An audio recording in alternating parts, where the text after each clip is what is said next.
Okabe, our young homeroom teacher, took the podium with $1 million smile. He had probably spent an hour practicing in front of the mirror. He then proceeded to inform us that he was a gym teacher, that he was the handball team's advisor, that he had played for a handball team back in college, which got pretty far in the tournament, that the current school handball team was short on members, so you were practically guaranteed a spot as a starter upon joining, and that there was no sport in this world as fun as handball. Having apparently run out of things to say after that long-winded speech, he finished with, let's have everyone introduce themselves. Well, this was the same old way of kicking things off, and I'd expected as much, so it didn't exactly come as a surprise.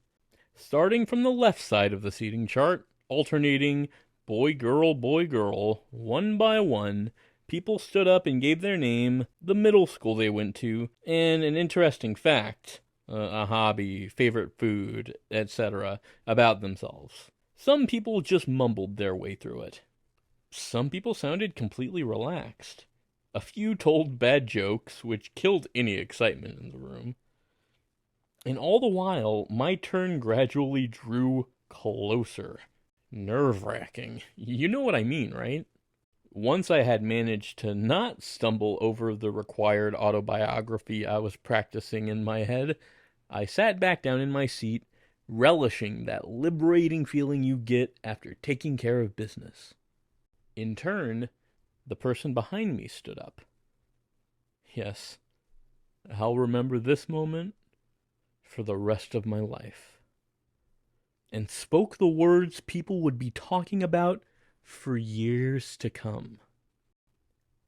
Haruhi Suzumiya, from East Middle School. Everything was still normal at this point. Twisting around to look behind me would have been too much of a hassle, which is why I was facing forward as I listened to her energetic voice. I have no interest in ordinary humans. If there are any aliens, time travelers, sliders, or espers, come join me. That is all.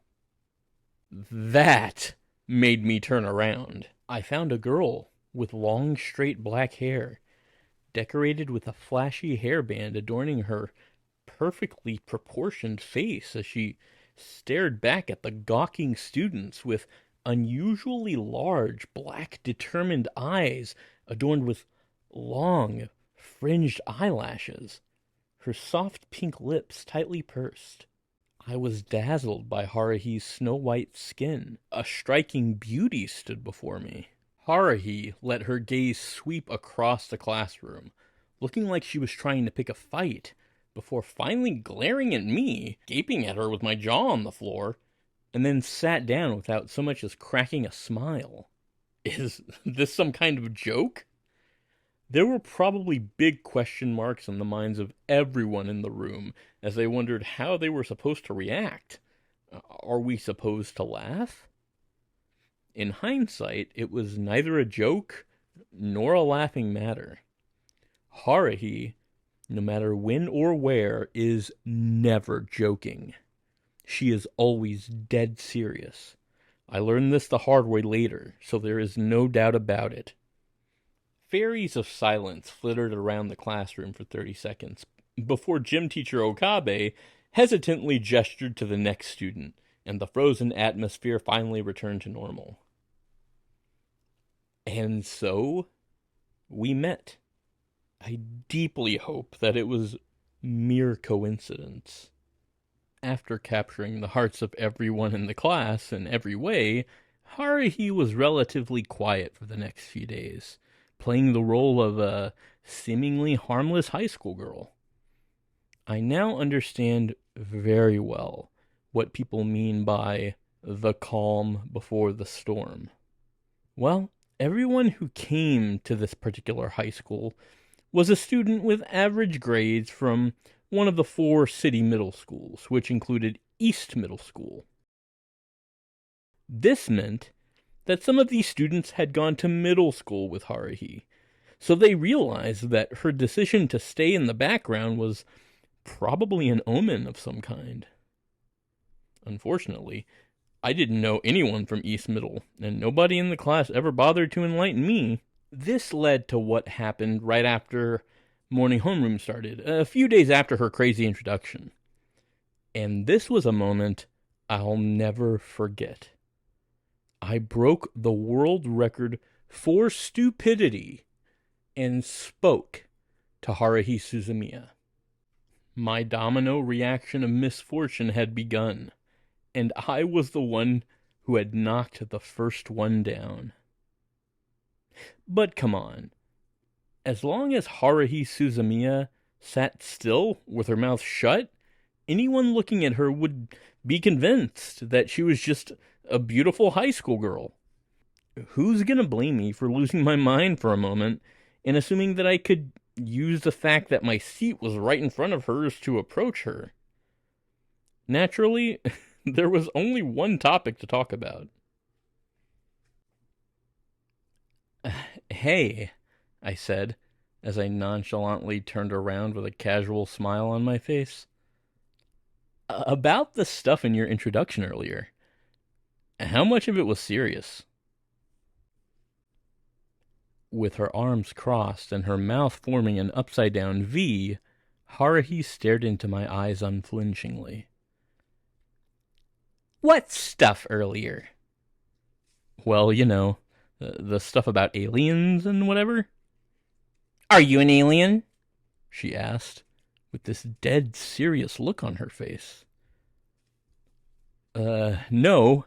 But what? Just forget it. Don't talk to me then. You're wasting my time. The tone of her voice and the look she gave me were frigid enough to almost make me apologize out of reflex.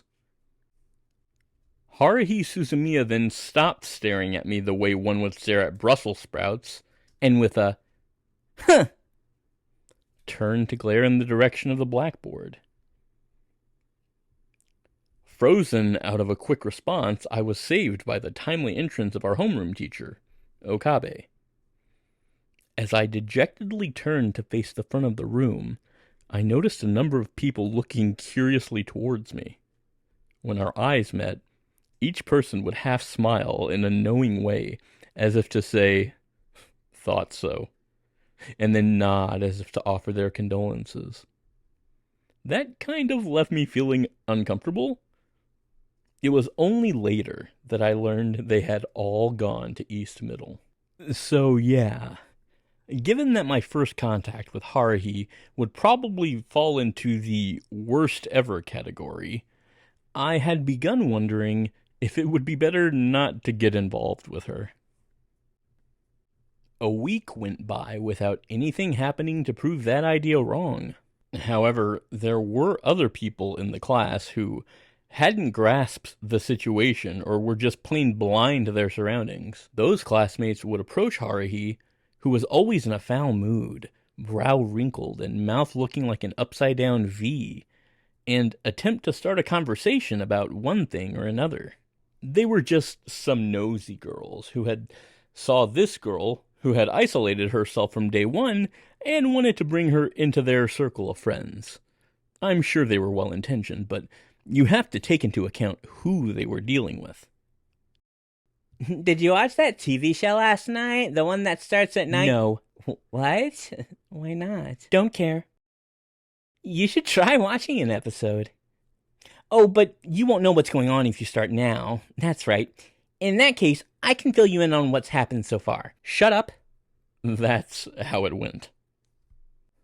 It'd be one thing if her response had been devoid of emotion, but Haruhi's facial expression and tone of voice were clearly broadcasting irritation, leaving the other person feeling like she'd done something wrong. In the end, all the girl could say was, well, you know, before slinking away with drooping shoulders. Did I say something strange?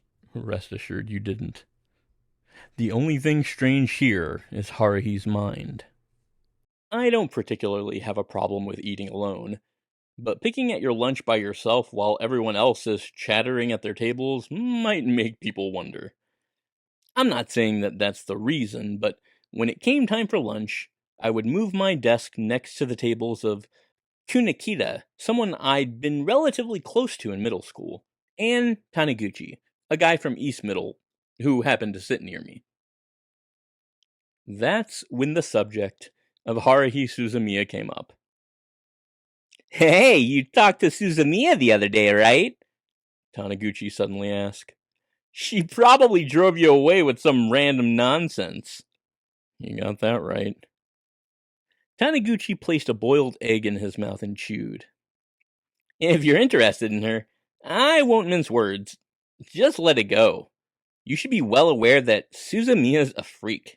He mentioned, by way of introduction, that he'd been in the same class as her for 3 years in middle school. So he knew what he was talking about. She's the strangest girl you'll ever meet. I thought she might calm down after becoming a high school student, but she hasn't changed one bit. You heard her introduction, right? The thing about aliens or whatever? That was Kunikita, busily picking bones from his grilled fish, cutting in. Yep. She said and did a bunch of strange things back in middle school, too.